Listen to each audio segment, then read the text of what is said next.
আসসালামু আলাইকুম। আশা করছি সবাই অনেক বেশি ভালো আছেন। আমার মতো শিং মাছ পছন্দ করেন না কে, কে? সেটা অবশ্যই জানাবেন।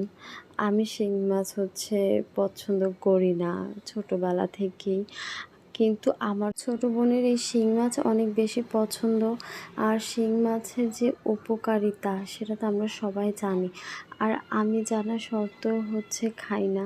আমার ভালো লাগে না ছোটবেলা থেকেই। কিন্তু আমার ছোট বোন অনেক পছন্দ করে। প্লাস ওর শরীরটা অনেক বেশি দুর্বল থাকে। ওর রক্তের একটু ঘাটতি আছে, যার কারণে আম্মু প্রায় ওকে শিং মাছের ঝোলটা রান্না করে দেয় বা শিং মাছ ভুনা করে দেয়।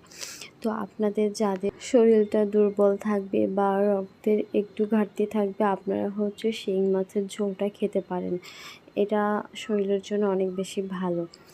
যাই হোক, আজকে ওকে রান্না করে দিয়েছে শিং মাছ দিয়ে, আলু দিয়ে, করলা দিয়ে। আর এটাও আমার ছোটো বোনের অনেক বেশি পছন্দের। এই ঝোলটা অনেক বেশি পছন্দ করে খায় ও। তো আপনাদের কাছে কেমন লেগেছে? আপনারা কি শিং মাছ এরকমভাবে খান কিনা অবশ্যই জানাবেন করলা আলু দিয়ে। আর আমার মতো কে কে পছন্দ করেন না সেটাও জানাবেন। আসসালামু আলাইকুম।